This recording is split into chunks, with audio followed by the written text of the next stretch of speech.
আজকের ভিডিওতে থাকছে অসংখ্য ছিদ্রযুক্ত চিতই পিঠার পারফেক্ট রেসিপি। আসসালামু আলাইকুম, welcome back to my channel Sadiq mommy story. আপনাদের সাথে আছি আমি সোহানা। আশা করি সবাই ভালো আছেন। আজকে আপনাদের সাথে চিতই পিঠার রেসিপি শেয়ার করব। আর এই পিঠাগুলোর ভিতরে এতটাই ছিদ্রযুক্ত হয় যে না দেখলে বিশ্বাস করবেন না। চলুন দেখে নিই আজকের রেসিপিটি।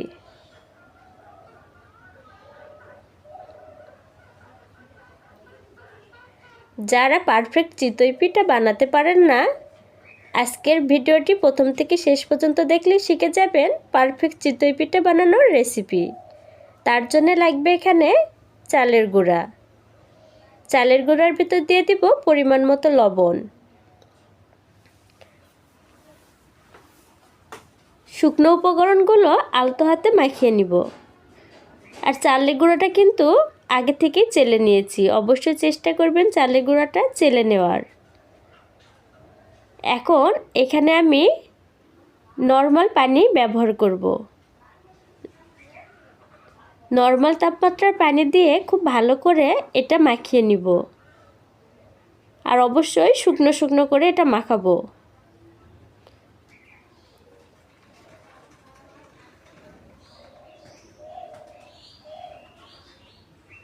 দেখে নিশ্চয়ই বুঝতে পারছেন মাখানো কাজটা কেমন করে করতে হবে।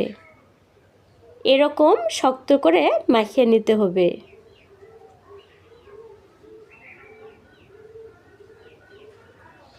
শক্ত করে মাখানো হয়ে গেলে এখন দিব কুসুম গরম পানি।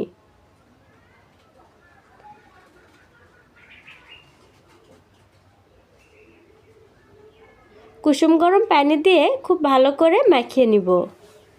প্রথমেই কিন্তু আমি এখানে কুসুম গরম পানি ব্যবহার করিনি, ঠান্ডা পানি দিয়ে আগে মাখিয়ে নিয়েছি। তারপরে এখানে হালকা কুসুম গরম পানি ব্যবহার করেছি। এইভাবে পিঠা বানালে পিঠা কিন্তু অসংখ্য ছিদ্রযুক্ত আর ফুলকো হয়। খুব ভালো করে মাখিয়ে নিব। আর ব্যাটারটা অবশ্যই এরকম ঘন হতে হবে।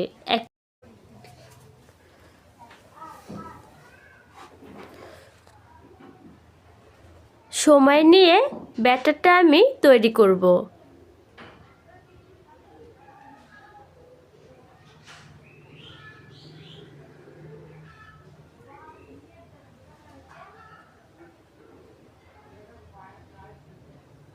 এরকম চিতই পিঠা যদি শীতের সকালে থাকে তাহলে কিন্তু মনটা এমনিতেই ভালো হয়ে যায়। আর যারা চিতই পিঠা বানাতে পারে না, আজকের রেসিপিটি দেখে খুব সহজেই শিখে যাবেন চিতই পিঠা বানানোর পারফেক্ট রেসিপি।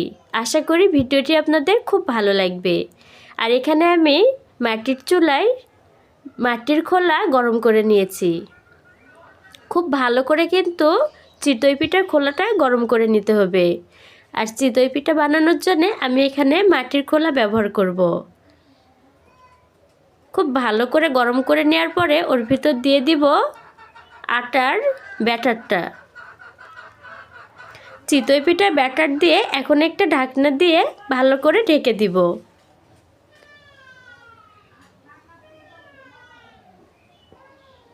আর খুব সুন্দর করে কিন্তু পিঠাটা উঠে আসতেছে।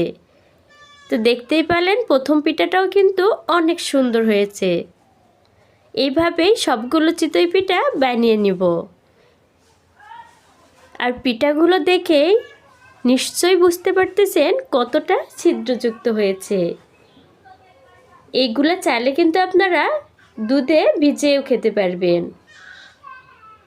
পিঠাগুলো খুবই নরম আর খেতে তো খুব ভালো লাগে। যে কোনো ভর্তার সাথে আপনারা এই পিঠাটা খেতে পারেন। আশা করি ভিডিওটি আপনাদের অনেক ভালো লেগেছে। ভালো লাগলে চ্যানেলটি সাবস্ক্রাইব করে আমার পাশেই থাকবেন। সাদিক মমি স্টোরির পরবর্তী ভিডিও দেখার আমন্ত্রণ জানিয়ে এখানে শেষ করছি। সবাই ভালো থাকুন, সুস্থ থাকুন। আল্লাহ হাফেজ।